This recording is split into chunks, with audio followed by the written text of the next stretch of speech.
Bismillahirrahmanirrahim. Assalamualaikum warahmatullahi wabarakatuh.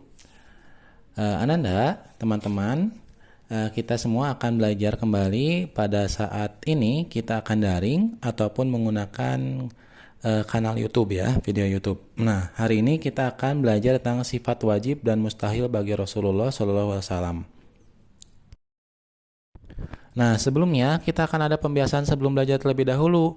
Yang pertama, kita akan berwudu. Nah, silahkan Ananda ataupun teman-teman semua yang belum berwudu terlebih dahulu dan melaksanakan sholat duha. Nah, boleh ini videonya di pause dulu ataupun disimpan dulu ya HP-nya.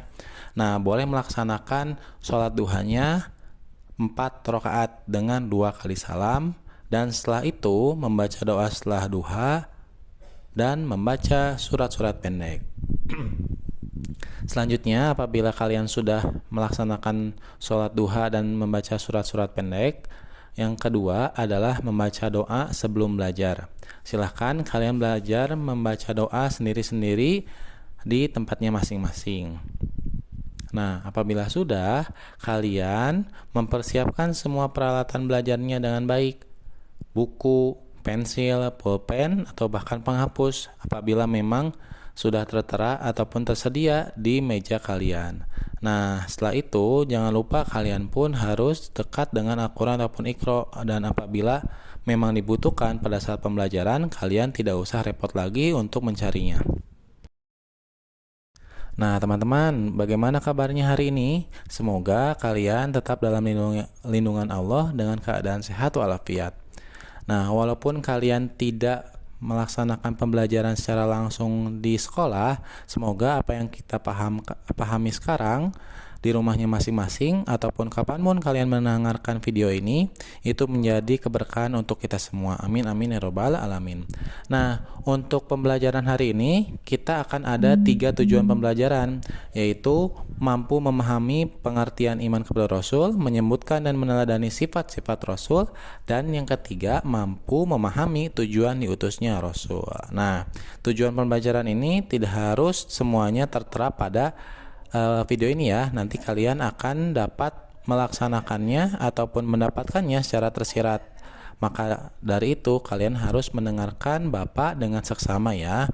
Dan siapkan alat tulisnya apabila memang ada yang harus ditulis dan tidak ada di dalam video.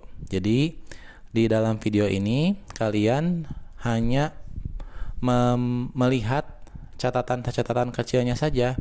Jadi tetap sumber utama yang kalian harus dapatkan itu dalam audio ataupun harus didengarkan. Jadi kalian tidak harus atau jangan dipercepat ya videonya. Jadi harus didengarkan dengan seksama. Pembahasan yang pertama yaitu ada makna iman kepada Rasul-Rasul Allah. Nah, ada yang pernah mendengar ataupun pernah belajar tentang 25 Nabi dan Rasul? Nah, coba kalian sekarang tuliskan cukup 10 Nabi dan Rasul yang kalian pahami ataupun kalian masih ingat. Coba Bapak beri waktu selama 10 detik untuk menuliskan 10 Nabi dan Rasul yang kalian ketahui di buku PAI-nya masing-masing. Coba 10 detik ya. 10, 9, 8, 7, 6, 5, 4, 3, 2, 1. Oke. Nah, sudah ya, sudah menulis. Nah, sekarang Bapak akan menjelaskan tentang iman kepada Rasul-Rasul Allah. Nah, Rasul Allah itu termasuk kepada rukun iman yang keberapa? Ya, betul, yang keempat. Iman kepada Rasul berarti meyakini dengan sepenuh hati bahwa Allah telah mengutus para Rasul untuk menyampaikan wahyunya kepada umat manusia.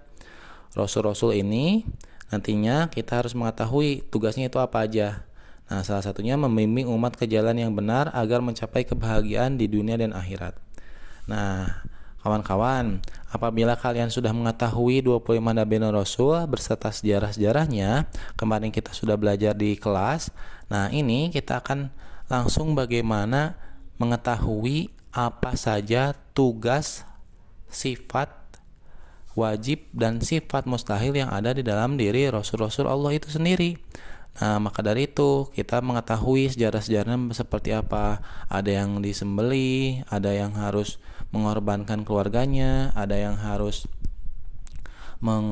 membuat bahtera, atau ada yang harus mengembara sejauh mungkin dan mempunyai mujizat-mujizat yang lain.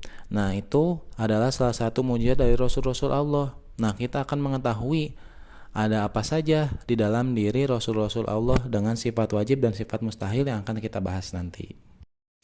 Nah, dalam pembelajaran hari ini ada dalilnya loh. Yang dalil itu adalah Al-Quran ataupun hadis ataupun ijtima ataupun qaul dari sahabat ataupun lain sebagainya. Tapi pada saat kita sekarang, dalil itu adalah rujukan yang dimana rujukan itu kepada Al-Quran ataupun hadis terlebih dahulu. Nah, rujukannya itu adalah di dalam Quran surat Al-Ahzab surat ke-33. Nah, ini bacaannya kenapa ada 33 di pinggir Al-Ahzab, dan di situ sebelah kanannya ada angka lagi 21. Nah, pengertiannya itu adalah Quran surat Al-Ahzab itu surat ke-33. Nah, ini ayatnya ayat ke-21 ya. Nah, ini Bapak ngambil dari Al-Qurannya dari web ataupun dari Google. Jadi ada beberapa huruf yang memang tidak seharusnya, tapi nanti kita akan edit kembali. Nah, nanti kalian boleh lihat di Al-Qurannya bagaimana cara penulisan yang baik dan benar. Ini cuma contoh yang bisa disampaikan. Bismillahirrahmanirrahim. Laqad kana lakum fi Rasulillahi uswatun hasanah. Nah, artinya sungguh telah ada pada diri Rasulullah itu suri tauladan yang baik. Nah, suri tauladan itu seperti apa? Jadi contoh bagi umat Islam ataupun umat manusia.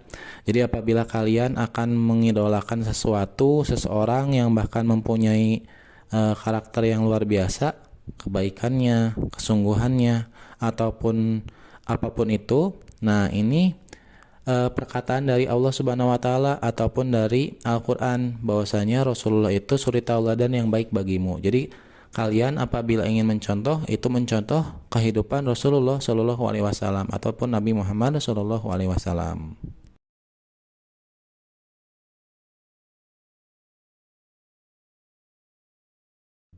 Nah, kita masuk kepada sifat-sifat wajib Rasulullah.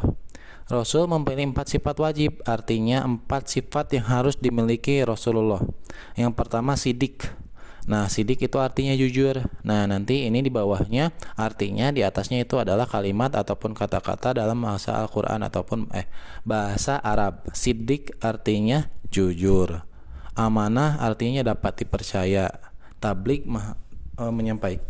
menyampaikan. Keempat, fatonah adalah cerdas. Sifat yang dipunyai Rasulullah itu adalah jujur. Jujur menyampaikan sesuatu, tidak berbohong. Yang kedua, amanah. Apabila dapat kepercayaan ataupun dapat suatu tugas, itu dapat dipercaya, tidak melaksanakannya dengan asal-asalan. Yang ketiga adalah tabligh, menyampaikan wahyu apa yang disampaikan oleh Jibril kepada umatnya. Yang keempat adalah fatonah, cerdas. Jadi walaupun Nabi Muhammad itu hanya berkutat dengan dunia Al-Quran ataupun dunia tentang agama, tapi mereka pun tetap cerdas seperti apa yang kita akan laksanakan. Walaupun kalian ngaji terus, harus pintar ngaji, harus rajin sholat ataupun berwudu dengan baik, tapi kalian pun harus cerdas dengan bidang yang lain. Kalian harus bisa matematika, harus bisa IPA ataupun lain sebagainya. Nah, di sini kalian harus mengetahui bahwasanya apa-apa yang dilaksanakan oleh kalian itu harus berniat kepada Allah Subhanahu wa taala ya. Jadi kalian harus jujur dengan menyampaikan sesuatu yang benar. Amanah, apabila kalian dapat dipercaya ataupun mendapatkan tugas, kalian harus melaksanakannya dengan baik. Lalu tabligh, kalian menyampaikannya pun dengan baik, dengan misalnya menyampaikannya dengan bahasa yang benar, dengan bahasa Indonesia dengan baik, tidak harus dengan menggunakan kata-kata kasar ataupun menyinggung perasaan orang lain, seperti itu. Selanjutnya, kebalikan ataupun lawan dari sifat mustahil Rasulullah SAW. Sifat mustahil bagi Rasul artinya sifat yang tidak boleh dan tidak mungkin dimiliki Rasul. Yang pertama kizib, lawannya adalah siddiq, yaitu adalah dusta. Oke, lawannya jujur. Yang kedua adalah khianat, berkhianat, lawannya adalah amanah, lawannya adalah dapat dipercaya. Yang ketiga itu adalah kitman, menyembunyikan, lawannya adalah tablik, lawannya adalah menyampaikan. Nah, lalu yang terakhir adalah baladah. Baladah artinya bodoh. Kebalikannya ataupun lawannya adalah fatonah. Kebalikannya lawannya adalah cerdas. Jadi, keempat sifat-sifat mustahil ini itu tidak akan mungkin ada di dalam diri Rasulullah. Jadi, maka dari itu kalian harus menghindari, karena suri tauladan yang baik itu bukan hanya mencontoh bagian-bagian baiknya juga, tapi kalian apabila sudah mengetahui sifat-sifat mustahil Rasulullah, jadi sifat-sifat mustahil yang ada dalam diri kita itu harus dihilangkan, seperti berdusta kepada orang lain, berkhianat apabila kita mempunyai janji ataupun kesepakatan dengan orang, terus menyembunyikan apa yang harusnya kita sampaikan, kebenaran ataupun kebaikan itu harus disampaikan, jangan sampai disembunyikan. Nah, disampaikan juga bukan hanya dengan lisan, dengan juga perbuatan, seperti misalnya membuang sampah itu harus pada tempatnya, itu kita harus memperlihatkannya kepada orang lain, bukan berarti kita menyombongkannya, ini sampah tuh harus buang ke tempatnya loh, ataupun sambil menyinggung orang lain, tidak. Tapi apabila kalian melihat sampah, kalian harus membuangnya ke tempat sampah, begitu. Jadi bukan hanya kepada lisan saja, tetapi kita pun harus menyampaikannya kebaikan dengan perbuatan. Lalu baladah, bodoh. Nah, indikasi orang bodoh itu bukan hanya berarti tidak bisa menjawab pertanyaan ataupun tidak bisa melaksanakan sesuatu perbuatan saja, tetapi ciri-ciri orang bodoh itu adalah tidak mau belajar. Nah, jadi apabila kalian sedang melaksanakan suatu pelajaran, sesuatu keinginan, itu dinilainya gagal ataupun berhasil bukan hanya dari hasil, tapi kita harus melihat prosesnya seperti apa. Apabila kalian berjuang dengan sungguh-sungguh, insya Allah apa yang kalian inginkan itu akan tercapai. Nah, kita akan di jeda terlebih dahulu. Pembelajaran hari ini cukup sampai dengan sifat-sifat Rasulullah dan sifat wajib Rasulullah dan sifat mustahil Rasulullah, dan tadi makna beriman kepada Rasulullah. Nanti akan kita lanjut lagi tentang tujuan utusnya Rasulullah dan hikmah dari apa yang kita sudah belajar dari beriman kepada Rasulullah. Nah, boleh kalian siapkan alat tulisnya, kalian tulis terlebih dahulu pertanyaannya semua 1-4, dan lalu kalian baru menjawabnya di bawah. Kalian boleh di pause dulu ataupun boleh membaca dan menulis bersamaan bersama Bapak. Kuis PAI kelas 4 bab beriman kepada Rasulullah SAW. Yang pertama, mengapa kita harus beriman kepada Rasul Allah? Coba kalian jelaskan mengapa nih kalian harus beriman. Tadi kata Bapak sudah dijelaskan pada saat di dalil dan di makna beriman kepada Rasulullah. Kalian boleh mendengarkannya kembali. Lalu kedua, bagaimana sikap kita telah mengetahui tugas Rasul Allah. Nah, tadi juga ada di makna Rasulullah. Walaupun memang tidak dituliskan, tapi kalian coba dengarkan kembali. Bagaimana kalian pelaksanaannya dalam kegiatan kehidupan sehari-hari. Yang ketiga, jelaskan sifat wajib Rasulullah.